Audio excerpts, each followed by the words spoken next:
spécial Halloween J2M. Donc voilà, donc je rappelle un peu le principe, donc une petite sélection de 6-7 films donc, durant cette vidéo. J'ai essayé autant que je peux, lorsque c'est possible, parce que ça dépend également des décennies, d'éviter on va dire, les troncs communs, on va dire, trop de films trop évidents pour certains. Donc j'ai trouvé quelques petits films un peu qui sortent des lornières, si c'est possible. Donc voilà, donc on va commencer pour les années 90, une décennie un peu particulière, parce que c'est une décennie de reconstruction, et il y avait beaucoup de films de moindre qualité, je trouve, par rapport aux années 70 et années 80. Bon, ça c'est mon point de vue à moi. Mais voilà, quelques titres quand même qui sortent du lot, et donc voilà, une petite sélection qui va, j'espère, vous satisfaire. Voilà, alors pour cette première recommandation pour les années 90, j'ai décidé de prendre un très gros morceau des années 90. C'est le fameux Entretien avec un vampire de Nate Jordan, d'après un roman de Anne Rice. Donc voilà, c'est un film de studio, hein, donc c'était pas si courant à l'époque. Il y a eu au début des années 90 un revival du film de studio, donc il y avait par exemple Dracula, il y avait Wolf, il y avait Mary Reilly, il y avait Frankenstein. Donc les studios étaient intéressés par se réinvestir dans les grands classiques du cinéma fantastique. Et donc le film de vampire faisait partie un peu du lot, et donc Entretien à vampire n'a eu aucun mal à devenir un peu un must du genre, voire même, pourquoi pas, on peut le mettre dans le top 5 des meilleurs films de vampires réalisés de l'histoire du cinéma. Bon, ça c'est mon point de vue à moi, d'accord, hein. Donc voilà, un casting en or, hein, Brad Pitt, Tom Cruise, voilà, pour commencer, il y a aussi également Antonio Banderas. Donc voilà, vraiment un casting extrêmement attrayant, une musique d'Elliot Goldenthal qui est également extrêmement forte, un metteur en scène, Nate Jordan, que j'avais pas cité dans les années 80, qui avait comme réalisé La Compagnie des Loups ou Hawk Spirit, qui aurait pu également être sélectionné pour mon spécial Halloween, hein. Donc voilà, donc je me rattrape ici avec cet entretien avec un vampire. Voilà, je rentre pas trop dans l'histoire, parce que je pense que certains le connaissent déjà un peu plus, hein. Donc c'est une histoire de vampires d'une communauté, et on va dire ils vont traverser les siècles à travers une série d'aventures plus ou moins rocambolesques et extrêmement sanglantes et saignantes. Voilà, donc un film fascinant, magnifique visuellement. Donc voilà, Entretien vampire de Nate Jordan. Voilà, autre recommandation, on reste avec la figure du vampire, et là pour le coup je suis allé chercher chez John Carpenter. Alors ça tombe bien parce que j'ai pas cité John Carpenter parce que j'ai eu l'occasion à maintes reprises de le faire. Donc voilà, avec des films peut-être plus évidents, plus fédérateurs, j'ai envie de dire. Donc La Vampire, c'est un film presque de fin de carrière, et donc il a plus rien à prouver à ce moment-là, John Carpenter. On le titre souvent comme le dernier des Mohicans, des derniers représentants de la première génération du cinéma fantastique moderne. Donc voilà, Vampire donc se met en scène donc un groupe de chasseurs qui au début du film se font exterminer par un super vampire, on va dire. Donc voilà, j'en dis pas plus. Et bien sûr il y a James Woods qui est là comme Carpenter, le dernier des Mohicans, la dernière figure contre le mal. Et donc voilà, donc on a une série B extrêmement spectaculaire, tonifiante, bourrée de punchlines vraiment sympathiques. C'est extrêmement spectaculaire, c'est également un peu gore. John Carpenter signe encore une fois la musique et c'est galvanisant. Le final est bien sûr grandiose et on part toujours avec la petite larme à l'œil, donc c'est génial. Donc bon voilà, je me suis dit voilà, un Carpenter dernier jus, c'est parfait pour ce spécial Halloween. Voilà, autre recommandation donc pour les années 90, donc un film qui me tient également à cœur. Ça s'appelle Event Horizon, voilà, tout simplement. C'est réalisé par Paul W.S. Anderson. Donc un metteur en scène dont je suis pas trop fan en général, je suis pas fan de ces Resident Evil, hein, je suis bien obligé de l'avouer. Mais celui-ci par contre il me tient à cœur, je l'adore, c'est son meilleur film pour moi, hein. Et donc voilà, on est dans un film de science-fiction horreur, hein, film post-alien comme on disait, hein. Donc voilà, donc c'est un film extrêmement graphique, extrêmement sanglant. C'est l'histoire d'un équipage qui enquête sur la disparition d'un ancien arrivage dans la galaxie.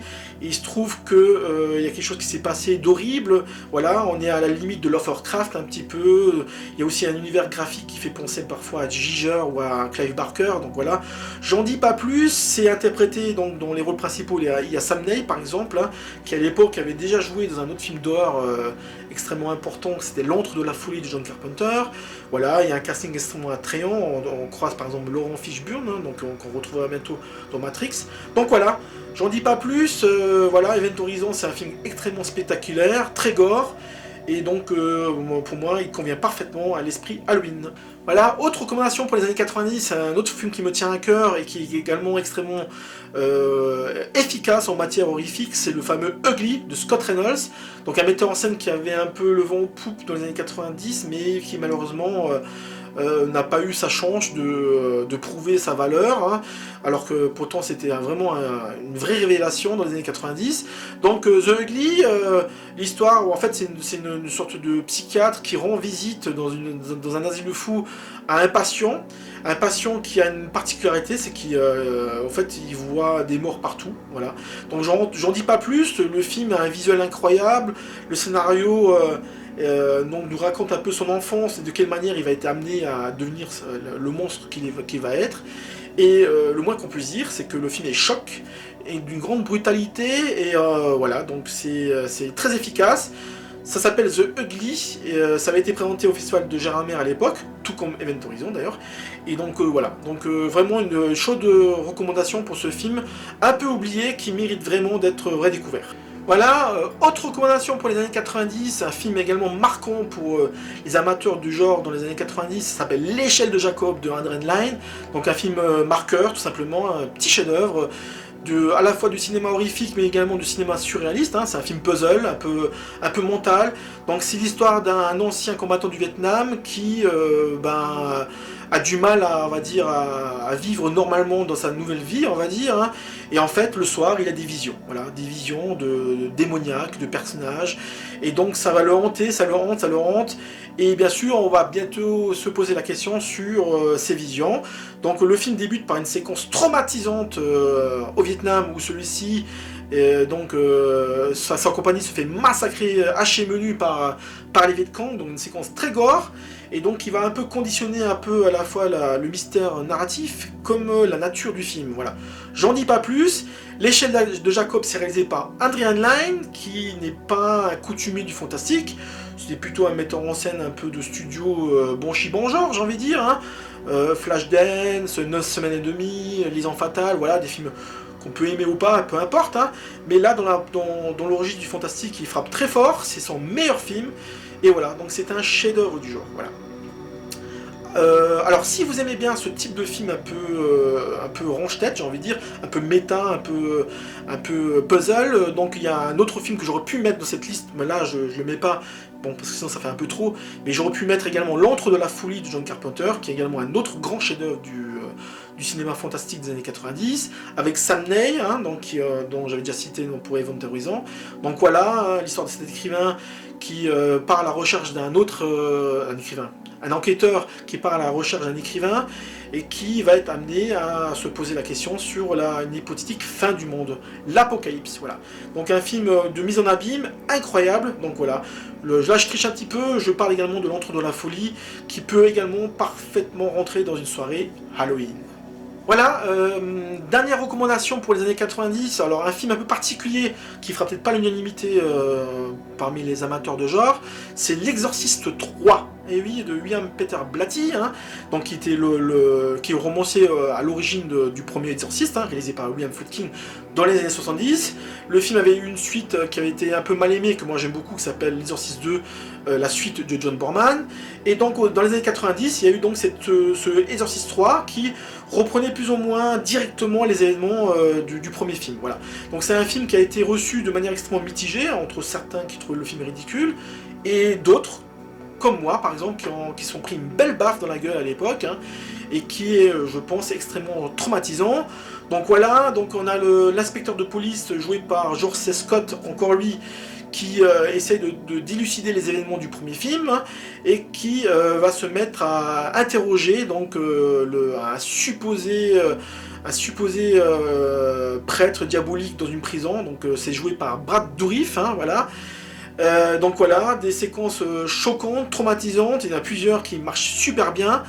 Et donc voilà, William Peter Blatty, qui s'était fait connaître pour un film qui s'appelle La 9e configuration, et qui est également excellent, je vous conseille de le découvrir un jour.